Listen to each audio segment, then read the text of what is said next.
సమస్యలు సమస్యలు సమస్యలు జీవితమే సమస్యగా మారుతుంది. చాలా మంది జీవితాల్లో సమస్యలే ఉంటున్నాయి. ఈ సమస్యలు మనం జయించగలుగుతామా, లేదా సమస్యలే మనని జయిస్తాయా? ఈ విషయంలో బైబిల్ వివరణ ఏమిస్తుంది, దేవుడు ఏమంటున్నాడు చూద్దామా? Praise the lord. దయచేసి దైవ వాక్కులో కీర్తనల గ్రంథము 11వ అధ్యాయము మొదటి 2 వచనాలు చదువుకున్నాం. యెహోవా శరణుజొచ్చి ఉన్నాను, యెహోవా శరణుజొచ్చి ఉన్నాను, పక్షి వలె నీ కొండకు పారిపోము నీ కొండకు పారిపోము అని మీరు నాతో చెప్పుట ఎలా? దుష్టులు విల్లెక్కు పెట్టి ఉన్నారు, చీకట్లో యథార్థ హృదయుల మీద వేయుటకై తమ బాణములు నారియందు సంధించున్నారు. ప్రియులారా, అలాగే 3వ అధ్యాయం కీర్తనలు మొదటి 2 వచనాలు చదువుకున్నాను. యెహోవా నన్ను బాధించువారు ఎంతో విస్తరించి ఉన్నారు, నా మీదికి లేచువారు అనేకులు. దేవుని వలన అతనికి రక్షణ ఏమియో దొరకదని నన్ను గూర్చి చెప్పువారు అనేకులు. ప్రియులారా, ఈ విషయము ఎవరు చెప్తున్నారంటే దావీదు మహారాజు చెప్తున్నాడు. అతని జీవితం మనం గమనించి చూసినట్టయితే చిన్నప్పటి నుంచి అతను చనిపోయే వరకు సమస్యలే ఉన్నాయి. వారి దేశానికి చక్రవర్తి, మంచి యుద్ధాలు చేసినవాడు, అనేక విజయాలు సాధించినవాడు, అనేకుల యొక్క ప్రశంసలు అందుకునేవాడు, అనేకుల మధ్య మంచి పేరు ప్రఖ్యాతులు సంపాదించిన వ్యక్తి. కానీ అతని జీవితం ఎక్కువ మటుకు కన్నీటితోనే గడిచిపోయిందన్న సంగతి మనం మర్చిపోకూడదు. పిల్లరా, కష్టాలు అతని జీవితంలో ఒక భాగంగా మారిపోయినాయి. అనేక సమస్యల్లో ఉండి అతను దేవుని సన్నిధిలో మొరపెట్టుకుంటున్నట్టుగా మనం గమనించాలి. మొదట చదవబడ్డటువంటి వాక్యం మనం గమనించి చూసినట్టయితే మొదటి వాక్యం ఏం చెప్తుంది? పక్షిలాగా నీ కొండకు పారిపోము. ఈ మాట తన స్నేహితులు, శ్రేయోభిలాషులు అతనికి సలహా ఇస్తున్నారు. నువ్వు పారిపో, సమస్యలు నిన్ను చుట్టుకొని ఉన్నాయి కాబట్టి నువ్వు పారిపోతేనే మంచిది, నువ్వు పారిపో అని చెప్పడం జరిగింది. సరే, వారు ఇతని క్షేమాన్ని కోరి పారిపోమంటున్నట్టుగా అతను భావిస్తున్నాడు, తట్టుకోగలుగుతున్నాడు. కానీ రెండోసారి చదివినటువంటి వాక్యం ఏం చెప్తుందంటే అతనికి దేవుని వల్ల రక్షణ దొరకదు, ఇక అతని పని అయిపోయింది, ఇక అతను సమస్యలతోటే ఇదైపోతాడు, ఇక దేవుని యొక్క రక్షణ అతనికి లేదు అని. చూడండి, మొదటి వాక్యం కంటే రెండో వాక్యం చాలా బాధిస్తుంది. చూడండి, కొందరు క్షేమం కోరేవారు ఉంటున్నారు, కొందరు సమస్యలు వచ్చినప్పుడు వేటకారంగా మాట్లాడడం, హీనంగా మాట్లాడడం, పాత పగలు, పాత మనస్పర్ధలు మనసులో ఉంచుకొని బాగైంది, మంచిగైంది, ఈ కీడు కావాల్సిందే, ఈ డిజర్వ్ ఇట్ అన్నట్టుగా మాట్లాడుతూ ఉంటారు. ప్రియులారా, మానవ జీవితంలో మనం గమనించి చూసినట్టయితే, ముఖ్యంగా విశ్వాసుల జీవితంలో మనం చూసినట్టయితే కష్టాలు చాలా మట్టుకు ఉంటాయి. కష్టాలు లేనివాడు దాదాపుగా విశ్వాసి అని చెప్పడానికి వీల్లేదు. ఎందుకంటే క్రీస్తు సిలువను మోసినాడు. అలాగే ప్రతి విశ్వాసి కూడా సిలువను మోయక తప్పదు. వాక్యం చెప్తుంది, దేవుడు చెప్తున్నాడు. శ్రమానుభవం నుంచే మనము దేవుని యొక్క కృపను పొందగలుగుతామేమో అన్నటువంటి ఆలోచన మనకు శ్రేయస్కరంగా కనబడుతుంది. చూడండి, వల్లి పద్మము తను పొద కింద నుంచి అది పైకి వస్తుంది, చాలా సున్నితమైంది. అది ఆ యొక్క పొద పైకి రావడానికి ఆ పొదలో ఉన్నటువంటి ముళ్ళు చాలా అడ్డగిస్తూ ఉంటాయి. వాటన్నిటినీ తప్పించుకుంటూ పైకి వస్తుంది. పైకి వచ్చిన తర్వాత తన సౌందర్యాన్ని, మకరందాన్ని ప్రకృతిలో పంచుతా ఉంది. ప్రియులారా, అతి సున్నతమైంది, కానీ ఏ ముళ్ళు కూడా తనను ఏమీ చేయలేకపోయింది. That mean it is dominating the bush and the nature. ప్రియులారా, మనం గమనించి చూసినట్టయితే ఒక విషయం మనం గమనించాలి. సమస్యల నుంచే మన జీవితం గట్టిపడుతున్న సంగతి మర్చిపోకూడదు. మరి ప్రభువుకు సమీపిస్తాం, ఆయన సాన్నిధ్యంలోకి వస్తాం. మనం కొంతమంది ఏం చేస్తారంటే సమస్యలు వచ్చినప్పుడు ఆ సమస్యల నుంచి ఎలా డైవర్ట్ కావాలా, మనస్సును బాధిస్తున్నటువంటి వికలపరుస్తున్నటువంటి ఆ పరిస్థితుల నుంచి ఎలా తప్పించుకోవాలా, వాటిని ఎలా మర్చిపోవాలా అనేటువంటి ఆలోచనతోటి వారు ఏం చేస్తుంటారంటే కొందరు తాగుడుకు బానిసలు అవుతారు. అవిశ్వాసులైనటువంటి వారు తాగుడుకు బానిసలు అవుతారు. కొందరు పేకాట క్లబ్బులోకి వెళ్తారు. కొందరు పబ్బులు, కొందరు రకరకాల వాటిని ఆశ్రయిస్తూ ఉంటారు. తమ గోడును బాధను అనేకులకు చెప్తూ ఉంటుంటారు. ఇంకా అనేక రకాల ప్రాంతాలకు వెళ్తూ ఉంటారు. ఇదంతా ఎందుకంటే మర్చిపోవడానికి. విశ్వాసులేం తక్కువ కాదు. విశ్వాసుల్లో వచ్చినటువంటి సమస్యల్ని చాలా మటుకు ఏం చేస్తుంటారంటే, చాలా మంది దేవుని ఆశ్రయించరు. చాలా మంది ఏం చేస్తారంటే తమ బాధను ఇతరులతో చెప్పుకుంటా ఉంటారు. తోటి క్రైస్తవ సోదరులతో చెప్పుకుంటారు. ముఖ్యంగా పాస్టర్ గారికి, పాస్టర్ గారికి బాగా చెప్పుకుంటారు. ఇంకా ఏం చేస్తారంటే ఆ సమస్యలు మర్చిపోవడానికి ఎక్కడెక్కడో వెళ్ళిపోతూ ఉంటారు. అనవసరమైనటువంటి వెకేషన్ టూరిజం అని పెట్టుకుంటారు. పిల్లల్ని తీసుకెళ్తారు, కొందరు పిల్లల్ని ఎవరికైనా అప్పచెప్తారు, భార్య భర్త వెళ్ళిపోతారు. ఎందుకంటే సమస్యలతో ఉన్నాం కాబట్టి కొంచెం స్థల మార్పిడి కోసం వేరే ప్రాంతానికి వెళ్తే గనక కొంత ఉపశమనం దొరుకుతుందేమో, మనకు వెళ్దామని చెప్పేసి అలా వెళ్ళిపోతుంటారు. కొందరిని గమనించి చూశాను. కొందరు బ్రదర్స్ ఏం చేస్తారంటే ఒక ఏదైనా షాప్ ఉందంటే షాప్ లో ఫ్రెండ్ ఉన్నాడంటే ఆ ఫ్రెండ్ దగ్గర పోయి కూర్చుంటారు. అది మెడికల్ షాప్ తీసుకోండి, లేకపోతే కిరాణా సరుకుల షాప్ తీసుకోండి, లేదా కొంతమంది రచ్చబండల దగ్గర పోయి కూర్చుంటారు, లేకపోతే కొంతమంది చెరువు ఒడ్డు గాని నది ఒడ్డున గాని పోయి కూర్చుంటారు. తమ బాధల విషయంలో కృంగిపోతా ఉంటారు. సో తక్కువ మంది మాత్రం ప్రార్థనలో గడుపుతారు, దేవుని సన్నిధిలో గడుపుతారు. వీళ్ళారా, ఇలాంటి వారు చేసేటటువంటి పనులను బట్టి సమస్య తీరుతుందా, సమస్య చిన్నగవుతుందా, పెద్దగవుతుందా? ఇవి తాత్కాలికమైనటువంటి ఉపశమనమే గాని మూలం నుంచి మాత్రం తప్పించుకోలేరు. ఈ సమస్య అలాగే ఉండిపోతుంది, వారి జీవితాలు అలాగే ఉండిపోతాయి. ఇప్పుడు నేను ఇందాక చెప్పాను, వాక్యంలో చదువుకున్నాను. సమస్య దావీదుకు వచ్చింది. అతను ఏం చేశాడు? అతను ఏమంటున్నాడు? వీరేంటి నాకు ఇలా చెప్తున్నారు అని చెప్పేసి అంటున్నాడు. స్నేహితులు నాకు నీ కొడుకు పారిపోమని చెప్పడం ఏంటి నాకు అని. ఇది బలమైనటువంటి స్థిరమైనటువంటి విశ్వాసంతో చెప్తున్నటువంటి మాట. సొంత మామ ద్వారా సమస్యలు వచ్చినాయి, సొంత భార్య ద్వారా సమస్యలు వచ్చినాయి, తనను ప్రేమించిన వారి ద్వారా సమస్యలు వచ్చినాయి, శత్రువుల ద్వారా సమస్యలు వచ్చినాయి, తను కన్న పిల్లల ద్వారా కూడా సమస్యలు వచ్చినాయి. జీవితం అంతా సమస్యలే. ప్రియులారా, దావీదు సమస్యలకు ఎప్పుడు భయపడలేదు.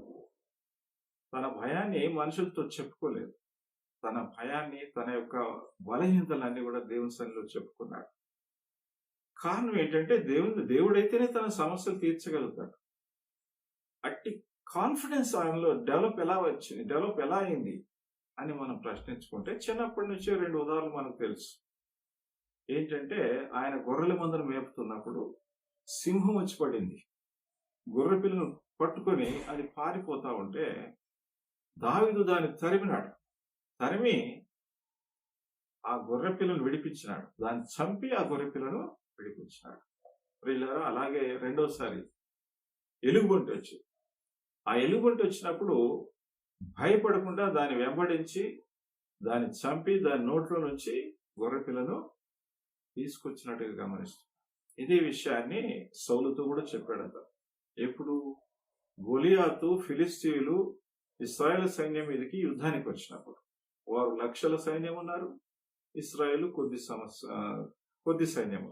సౌలు భయపడిపోతున్నాడు, అబ్నేరు భయపడిపోతున్నాడు, అనేకులు భయపడిపోతున్నారు, ఇశ్రాయేల్ రాజు భయపడిపోతున్నాడు. వీళ్ళారా, మరి ఎందుకు భయపడిపోతున్నాడు అంటే సైన్యం పెద్దగా ఉంది. ఆ సైన్యాన్ని లీడర్షిప్ ఎవరైతే తీసుకున్నారో గొలియాతు చాలా బలవంతుడు, ఎత్తరి, బాల్యం నుంచి విద్యాభ్యాసం చేసిన వాడు, మంచి జిజాంటిక్ పర్సనాలిటీ ఉన్నటువంటి అతన్ని ఎదిరించాలంటే కష్టం. అతను ఒక సవాల్ విస్తున్నాడు. ఏమనంటే, మీరెందుకు చావడము, మా సైన్యం ఎందుకు చావడం, మీ సైన్యం ఎందుకు చావడం? మీ తరఫున ఒకరు రండి, మా తరఫున నేను ఉంటాను, యుద్ధం చేసుకుంటాం. అందులో ఎవరు గెలిస్తే మరి గెలిచిన వారికి ఓడిన వారు బానిసలు అవుతారు. ఆ ప్రకారంగా మనము ఈ ఉడమడిక చేసుకుందాం, దమ్ముంటే రండి అని చెప్పేసి సవాల్ విస్తున్నారు. వీళ్ళు ఇశ్రాయేలీయులు ఎవరు కూడా ముందుకు పోలేకపోయినారు, రాజు ముందుకు పోలేకపోయినాడు, అందరూ భయపడుతున్నారు. ఆ సమయంలో తెగించి దావీదు మాత్రమే ముందుకు వచ్చినాడు. వితౌట్ ఆర్మరీ, వితౌట్ వెపన్, ఏమీ లేకుండా యుద్ధానికి వచ్చినాడు. ఒక కర్రను మాత్రం తీసుకొచ్చాడు. చేతిలో ఒడిశలు అనేది ఉంది. సౌలుతో చెప్పాడు, నాకు ఆర్మరీ అవన్నీ అలా నాకు అభ్యాసం లేదు, నేను ఇలాగే వెళ్తాను. వెళ్ళాడు. చేతిలో కర్రను చూసేసి ఎవరబ్బా నాతో యుద్ధం చేయడానికి వచ్చేదని అతను కలిగి చూస్తున్నాడు గోలియాతు. దావీదు కర్రను తీసుకొని వస్తున్నాడు, చిన్న బాలుడు లాగా ఉన్నాడు. గోలియాతు ఇతను చూసి వికటాట్టాసం చేసి, నువ్వా నాతో యుద్ధం చేసేది, చేతులు కర్రను పట్టుకొని వస్తున్నావు, నేను కుక్కలా కనబడుతున్నానా నీకు అని చెప్పేసి తన దేవతల పేరట ఇతన్ని దూషించినాడు. ఈరోజు నేను ఇశ్రాయేలును తిరస్కరిస్తున్నాను, నిన్ను నీ వారిని చంపి ఆకాశ పక్షులకు భూజంతులకు మిమ్మల్ని ఆహారంగా వేస్తానని చెప్పినాడు. అప్పుడు దావీదు భయపడలేదు. జీవం గల దేవుని సైన్యాన్ని ఎదిరించడానికి ఎంతటి వాడో, సున్నతి లేనివాడో నీవెంతటి వాడో, ఈ దినం నేను యెహోవా పేరిట నీ మీదకి యుద్ధానికి వస్తున్నాను, నిన్ను ఓడించి నీ చాలను ఛేదించి ఆకాశ పక్షులకు భూజంతులకు నిన్ను నీ సైన్యాన్ని వేస్తానని చెప్పేసి ధైర్యంగా దావీదు చెప్పినట్టుగా గమనిస్తున్నాం. వెళ్ళారు. ఇక్కడ మనం గమనించి చూసినట్టయితే మరి అంతటి పవర్ఫుల్ వర్డ్స్ ఎలా వచ్చాయి అతను చూడండి. చిన్న రాయి మాత్రమే తీసుకుని ఒడిసలు తిప్పి అతను కొట్టేశాడు, అతని తలను నరికేశాడు. ఇంత పవర్ ఎలా వచ్చింది? ఓన్లీ అతనిలో ఉన్నటువంటి విశ్వాసం, దేవుని పైన ఉన్నటువంటి విశ్వాసం బట్టి వచ్చింది. ఎందుకంటే మొదటిసారి సింహాన్ని జయించినాడు, రెండోసారి ఎలుగుబంటిని జయించినాడు. ఒక్కొక్క అనుభవం అతనికి నేర్పింది. ఏంటి? దేవుని పైన విశ్వాసం ఉంచితే ఇలాంటి వాటిని కాదు దేనైనా కానీ ఈ ప్రపంచంలో జయించగలుగుతాం. మనం కూడా పరిస్థితుల్ని జయించాలంటే మనకు కావాల్సింది ఏంటి? విశ్వాసం. పరిస్థితుల్లో మనని తరుముతున్నప్పుడు మనం ఏం చేయాలా? ఎస్కేప్ కావడం అనేది మంచిది కాదు. నువ్వు ఎస్కేప్ అవుతున్నావు అంటే నీ దేవుని ఆయన బలాన్ని తక్కువగా అంచనా వేస్తున్న సంగతి మర్చిపోకూడదు. నీ దేవుడు బలవంతుడు. సపోజ్ నువ్వు గమనించి చూసినట్టయితే నీవు ఒక చిన్న హిస్సోపు మొక్క అనుకుందాం, మరి నీ సమస్య పెద్ద చింత చెట్టు అనుకుందాం. కానీ నీ తండ్రి యేసయ్య దేవదారు వృక్షం కంటే పెద్దవాడు. ఇంకొక మాటలో చెప్పాలంటే యాకోబుకు ఒక స్వప్నం వచ్చింది, అందరికి తెలుసు. ఆకాశం నుంచి భూమికి నిచ్చెన వేయబడింది. ఆ నిచ్చెన పైన దేవదూతలు పైకి కిందికి సంతోషంగా ఎక్కుతున్నారు, దిగుతున్నారు. They are ascending and descending. ప్రియులారా, వారు ఏం వెతుకుంటున్నారు? సంతోషంగా పైకి కిందికి మరి వస్తున్నారు. ఇది దేని సూచిస్తుందంటే రాబోయే దినాల్లో యేసుక్రీస్తు వారు మానవ శరీరంలో ఈ లోకానికి వస్తారు. ఈ భూమి నుంచి ఆకాశానికి అతనే నిచ్చెనగా ఉంటాడు. ఆ నిచ్చెన పైన సర్వ స్వతంత్రము అతను నమ్మినటువంటి వారికి ఉంటుంది, అంటే విశ్వాసులకు ఉంటుంది. విశ్వాసులు పరలోక ఆశీర్వాదాలు, భూలోకం ఉన్నటువంటి ఆశీర్వాదాలు ప్రభును బట్టి పొందుతారు. వారి యొక్క అసెండింగ్ డిసెండింగ్ అంతా కూడా క్రీస్తు ప్రభును ఆధారం చేసుకునే ఉంటుంది. క్రీస్తు ప్రభులు సంతోషాన్ని, స్వాతంత్రాన్ని పొందుతూ ఉంటారు, నిత్యానందాన్ని పొందుతుంటారు. ఈ విషయాన్ని తెలియజేయడానికి దేవుడు ఆ రోజు స్వప్నంలో యాకోబుకు చూపించినాడు. ప్రియులారా, ఇక్కడ మనం గమనించి చూసినట్టయితే మనకు ఆధారం ఎవరు? యేసయ్య. ఈ భూమి మీద జీవించినంత కాలం ఆధారం ఆయనే. తిరిగి పరలోకంలో కూడా నివాసాలు కట్టి మనం తీసుకెళ్లేది తండ్రి దగ్గర మనల్ని నిర్భయంగా నిలబెట్టేది ఆ యేసు ప్రభు అనే సంగతి మర్చిపోకూడదు. నీ సమస్య ఎంత పెద్దదైనా దేవుడు దానికంటే పెద్దవాడన్న సంగతి మర్చిపోకూడదు. చాలా మంది సమస్యల్లో మునిగిపోయి ఇక నా జీవితం ఇంతే, నా చరిత్ర ముగిసింది, నేను ఎవరికి పనికిరాను, నేను బలహీనుడు అయిపోయాను, ఈ లోకంలో అనవసరంగా పుట్టాను అని మనల్ని మనం నిందించుకుంటాము యోగులాగా. ప్రియులారా, ఇక్కడ మనం గమనించాల్సినటువంటి విషయం ఏంటంటే ఎప్పుడైతే నువ్వు డిప్రెషన్లోకి వెళ్ళిపోతుంటావో, నిరుత్సాహానికి వెళ్ళిపోతుంటావో, నీ విశ్వాసం ఇంకా బలహీనమైపోతా ఉంటుంది. కాబట్టి నీవు కృంగిపోతున్నావంటే నీ యొక్క దేవుని, నీ సృష్టికర్త, ఆయన శక్తిని చాలా తక్కువగా అంచనా వేస్తున్నావు. కాబట్టి బలవంతుడైనటువంటి దేవుని మనం కలిగి ఉండి నిరుత్సాహపడాల్సిన అవసరం లేదు. దావీదు ఎప్పుడు నిరుత్సాహపడలేదు. తన సమస్య ప్రతిదీ దేవుని సన్నిధికి తీసుకెళ్ళినాడు. ప్రతి సమస్యను దేవునితో వివరించుకున్నాడు. తన బాధ, తన కష్టం, సుఖం అంతా ఆయన దగ్గర కుమ్మరించుకున్నాడు. ఆయన పాద సన్నిధిలో కుమ్మరించుకున్నాడు. కాబట్టి దేవుడు ప్రతి సమస్య నుంచి అతను బయటికి తీసినాడు. సౌలు ద్వారా వచ్చిన సమస్యల నుంచి బయటికి తీసినాడు. తన కుమారుని ద్వారా వచ్చిన సమస్యల నుంచి బయటికి తీసినాడు.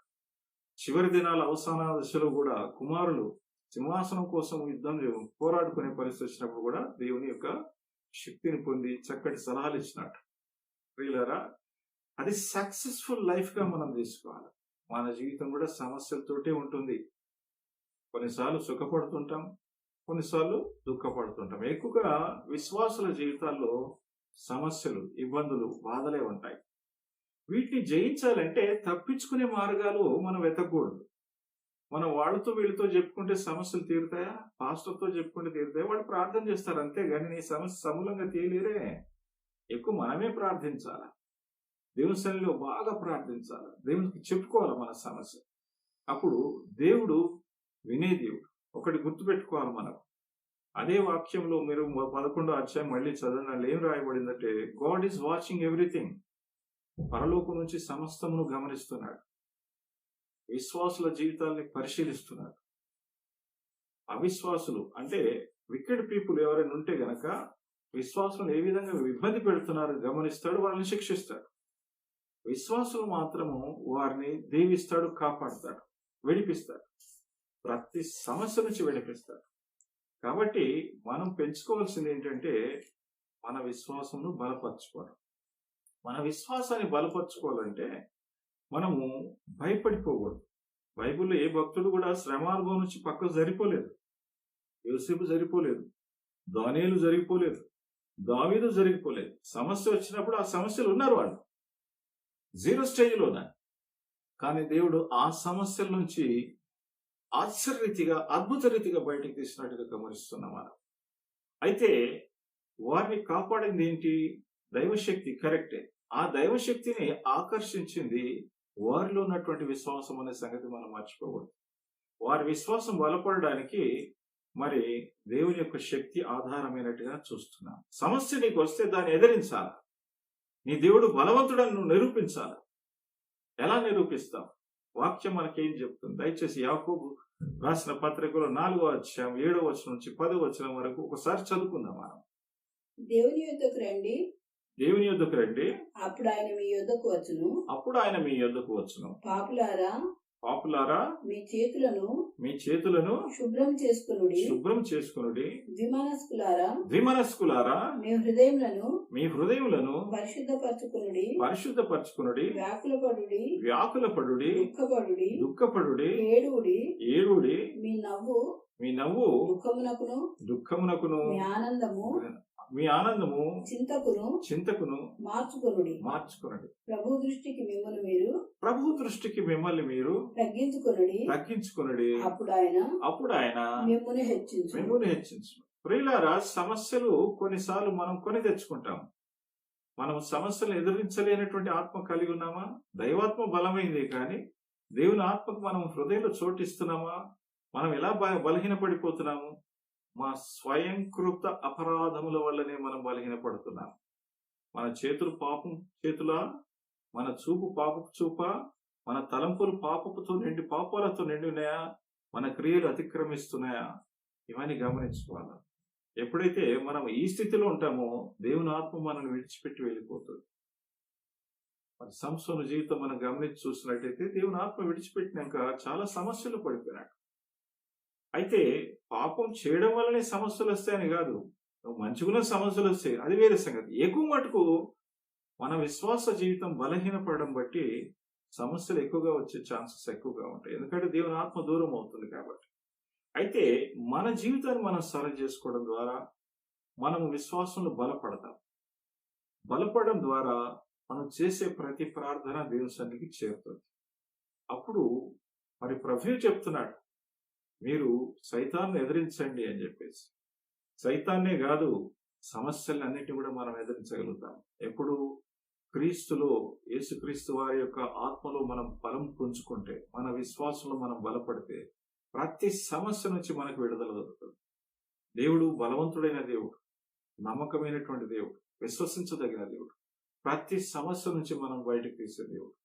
కాబట్టి దయచేసి మన పితరులైనటువంటి దావీదు, దానియేలు, యోసేపు ఇలాంటి వారు ప్రార్థన ద్వారా తమ సమస్య నుంచి ఎలా బయటపడ్డారో అది మాదిరిగా తీసుకొని మనం ఈ లోకంలో జీవిస్తున్నంత వరకు ఏ సమస్యకు భయపడాల్సిన అవసరం లేదు.